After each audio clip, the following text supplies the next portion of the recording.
Okay, 7:15. Bilis. Labas.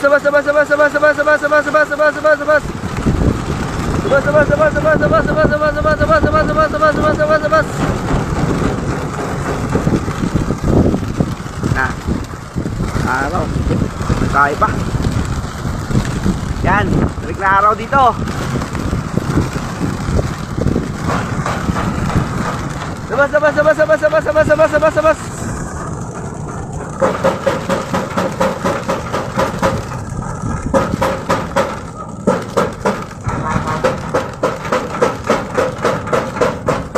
Ay mo nyo, ito na. Diretso na.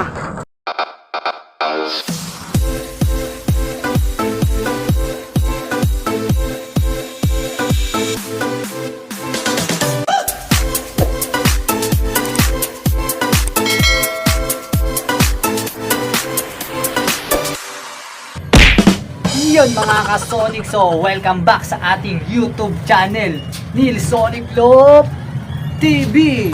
So yun, tulad pa rin ng dati, kung bago ka pa lang sa ating channel, huwag mong kalimutan mag-subscribe at pakipindot mo na rin po yung notification bell para ma-update ka every time na meron tayong bagong upload. So ayun mga ka-Sonic, for today's video is mag-load tayo ng ating mga baratang ibon.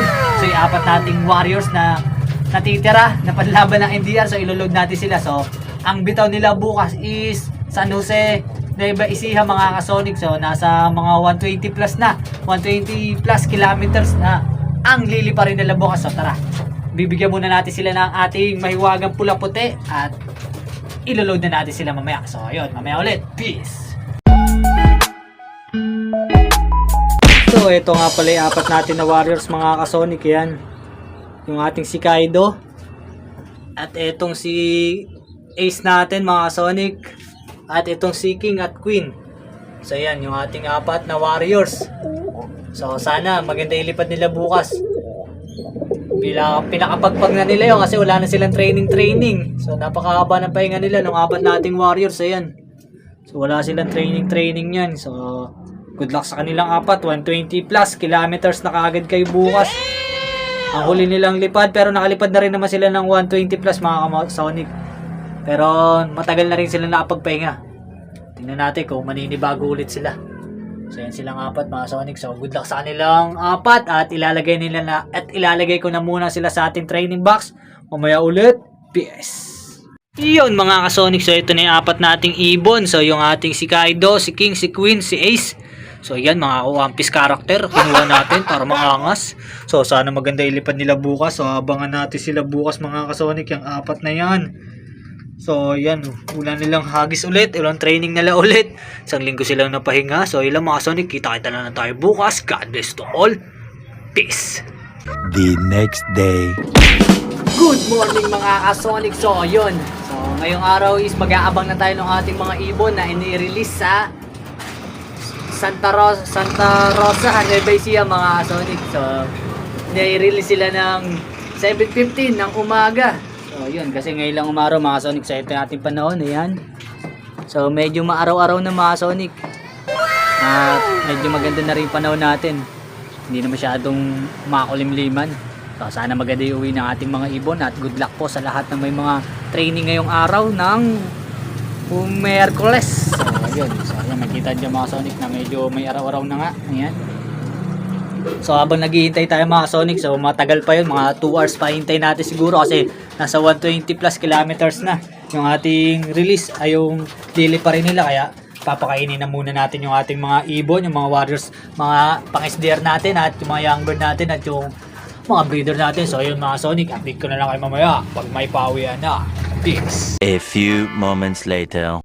Yun mga Sonic, so ito nabigyan na natin ng patuka yung ating mga warriors dito ng mga pang SDR. So pang SDR natin dyan mga Sonic is 6 na piraso na sila dyan. So 6 ay 7 pala mga Sonic. 7 piraso na yung pang SDR natin dyan.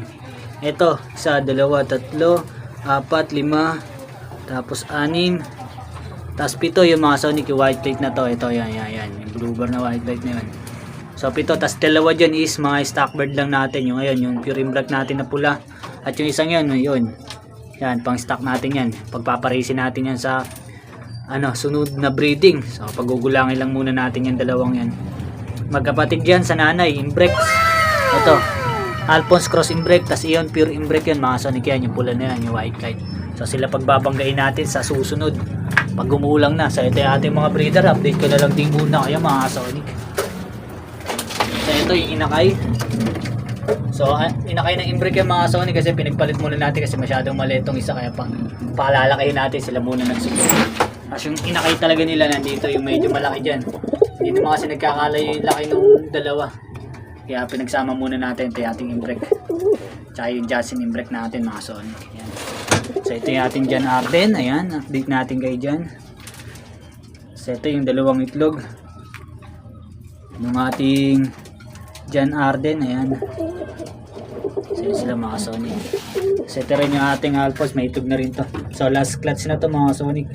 Tapos na ito is matik na to, aawatin na natin sila.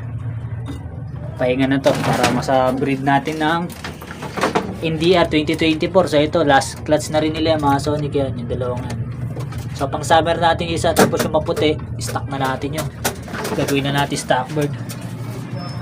So doon sa kabila mga Sonic, tapos na rin natin bigyan. Ayan, meron na rin yan. So ito, meron na rin yung patuka mga Sonic. Ito yung ating shoutout dito kay Boss Lucas. Lucas ba? Nakalimutan ko, Luis. Lucas o Luis man yun mga Sonic. So tingnan natin. Yan, kukunin niya itong dalawa. So ito ang ating available na pang out mga Sonic, yung dalawang young bird na to. So baka kursunadan nyo, kunin nyo na, baka kunin pa yan pa. So yung mga Sonic, update ko na lang kayo mamaya kapag pauwian na. PS! Mga ka-Sonic, so meron na tayong isa, paikot-ikot, yung ating si Kaido ata ito mga Sonic, medyo may puti sa pakpak eh. Check natin kung siya talaga. So yun siya, nilipad oh. So time check 8:55 mga Sonic. So 8:55 nagparamdam na siya. So isa pa lang yung nakikita natin. Hindi natin alam kung nasa iba. So yun siya. So may puti sa pakpak, matik yun si Kaido. So mabilis si Kaido natin may tulang pagpag. So tingnan natin pag buwaba ng mga Sonic. Iyon mga ka-Sonic. So ito nga si Kaido nga natin, ang una nating dropper. So lumapag siya ng 8:56 mga Sonic, mabilis pa to. So mabilis pa ilipad niya, 8:56. So siya pinakaulang lumapag dito sa atin. So sana ganyan spin niya kapag may pulling lang, pag may sticker na yung kanyang sing-sing. So ayan na siya mga Sonic, nakababa na. So siya first dropper natin. So yun, napakabilis pa niya kung totoo kasi. Hindi lang natin lang kung nasa ano pa yung spin niya kasi wala tayong tawag dito, yung air distance, hindi natin ma-check kung ano yung spin niya. Pero mabilis to mga Sonic, mabilis na para sa akin to. 8:56, naasahan natin to mga alas 9 pa mahigit kasi 7:50 sila pinakawalan. So 2 oras ang inaano ko na lilipa rin nila. So yun, di siya lumipad ng 2 oras, halos isang oras mahigit at ilang minuto. So yun siya pinakawalan, hindi pa siya nasusundan mga Sonic. Abangan pa natin yung iba. So tingnan natin kung ilang minuto niya naiwan yung natin, ibong iba. So yung tatlo pa yung ating hintayin mga Sonic. So mabilis pa yung ating si Kaido. So sana ganyan nagiging speed niya kapag may nasali siya sa pooling, kasi minsan pagka ganyan wala na, mabagal na siya, awit siya. So yun, mamaya ulit mga Sonic. Yes mga Sonic, so ito na yung dalawa natin. Ayan, so yung ating si King. So yun mga Sonic, si King natin.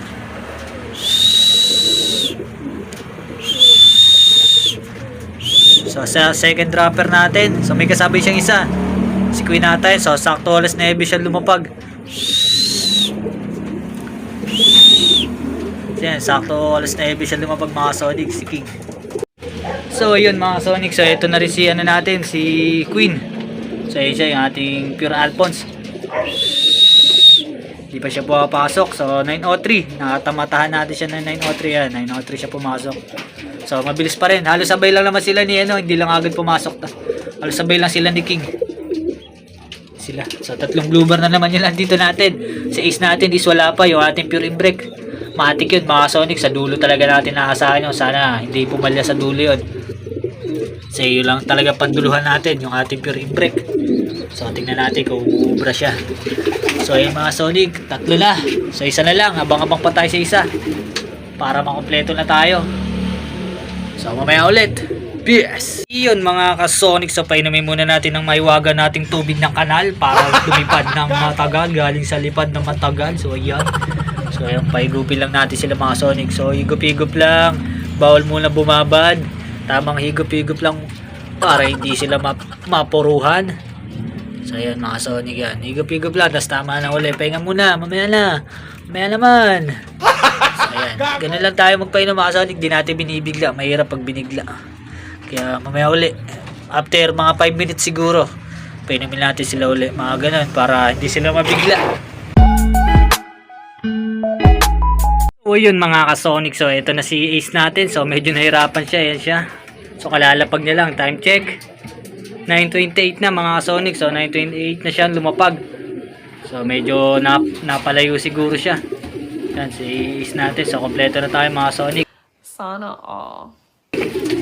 So kompleto na yung ating mga warriors. Ating mga iniload ng San Jose, Nueva Ecija. So ito siya, karalapag niya na. Makikita niyo mga Sonic, yan si Ace natin. Bukang-buka pa yung pakpak niya. Medyo napalayo siguro siya. At nahirapan siya. So yun. Sa una nilang lipad uli, napagpahinga sila ng 1 linggo. Yan, naging resulta mga Sonic. Medyo nahirapan sila sa liparan. Pero okay na yan. Kasi importante dyan, nakauwi yung ating 4 na warrior. So congrats sa atin. At yun mga Sonic. 2 hours later. So yun mga ka-Sonic, so kompleto na yung ating mga warriors na itraining natin sa San Jose, Nueva Ecija. So nagdatingan na sila, si Kaido, si King, si Queen, si Ace. So yung 4 nating warriors na pang NDR. So sana maganda ilipad nila sa linggo, sa pooling. So isasali ulit natin sa pooling yung 2 nating ibon na mabibili. So mabilis sila ngayon, sana sa linggo ganun din. So yun lang, maraming salamat. At kung tulad pa rin na dati, kung bago ka pala sa ating channel, huwag mo kalimutan mag-subscribe at pakipindot mo na rin po yung notification bell para ma-update ka every time na mayroon tayong bagong upload. So ayun, at kung nagustuhan mo itong video na to, huwag ka mo na rin kalimutan mag-iwan ng isang like, at yun ay isang malaking bagay na po dito sa ating channel. So maraming salamat. God bless to all. Peace.